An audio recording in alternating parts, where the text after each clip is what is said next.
Iran, Israel और America जंग के बीच अब इजराइल ने अपनी सारी हदें पार कर दी है। इजराइल अब वो करने लगा है जिसको देख पूरी दुनिया हैरान हो गई है। नमस्कार, मैं मेघा सिंह स्वागत करती हूं आपका न्यूज़ 18 के डिजिटल प्लेटफॉर्म पर। दक्षिणी लेबनान के युहमोर गांव की शांत फिजाओं में जब आसमान से आग के गोले बरसे तो वो सिर्फ बम नहीं थे, वो सफेद मौत का तांडव था। इजराइल पर आरोप है कि उसने हिजबुल्लाह के ठिकानों को निशाना बनाने के बहाने अंतर्राष्ट्रीय कानूनों को ताक पर रखकर व्हाइट फॉस्फोरस का इस्तेमाल किया है। मानव अधिकार संगठन ह्यूमन राइट्स वॉच की हालिया रिपोर्ट और जियो लोकेटेड तस्वीरों ने इस विवादित हथियार के इस्तेमाल की पुष्टि कर पूरी दुनिया को अब झंझोर कर रख दिया है। लेकिन सवाल उठता है कि क्या है ये सफेद मौत?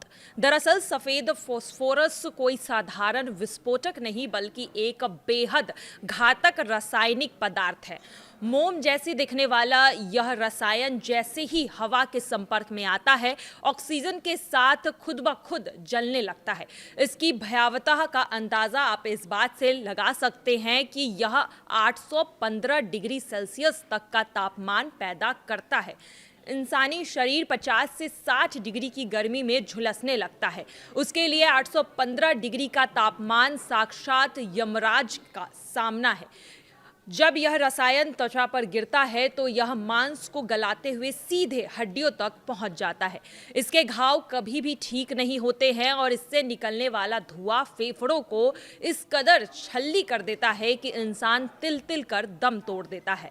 जलती इमारतें और चीखते सन्नाटे। वहीं दूसरी तरफ ह्यूमन राइट्स के रिसर्चर रामजी कैश के मुताबिक इजरायली सेना ने दक्षिणी लेबनान के युहमोर जैसे रिहायशी इलाकों में आर्टिलरी के जरिए विस्फोटक दागे हैं। चौंकाने वाली बात यह है कि यह हालात तब हुआ है जब इजराइल ने पहले ही लोगों को इलाका खाली करने की चेतावनी दी थी। हालांकि जमीनी हकीकत यह है कि इन हमलों के समय वहां कितने नागरिक मौजूद थे, इसका सटीक आंकड़ा अभी तक साफ नहीं हो पाया है। इजरायली सेना अक्सर यह तर्क देती है कि वह सफेद फॉस्फोरस का इस्तेमाल केवल स्मोक स्क्रीन यानी कि धुआं पैदा करने के लिए करती है ताकि दुश्मन की नजरों से बचा जा सके। लेकिन अंतर्राष्ट्रीय कानून के तहत नागरिक आबादी के बीच इसका उपयोग बिल्कुल भी मनाही है। इसका उपयोग आप नहीं कर सकते हैं। लेकिन अंतर्राष्ट्रीय कानून के तहत नागरिक आबादी के बीच इसका उपयोग अंधाधुंध नुकसान की श्रेणी में आता है, यानी कि आप रिहायशी इलाकों में इसका उपयोग नहीं कर सकते हैं और अगर ऐसा होता है तो यह एक युद्ध अपराध के समान माना जाता है। लेबनान के स्वास्थ्य मंत्रालय की रिपोर्ट रूह कपा देने वाली है। 2 मार्च 2026 से लेकर 8 मार्च 2026 के बीच हुए हमले में कुल मौत के आंकड़े 400 के पार जा चुके हैं, जिसमें 83 बच्चे और 42 महिलाएं भी शामिल हैं। वहीं घायलों की संख्या इससे भी ज्यादा है।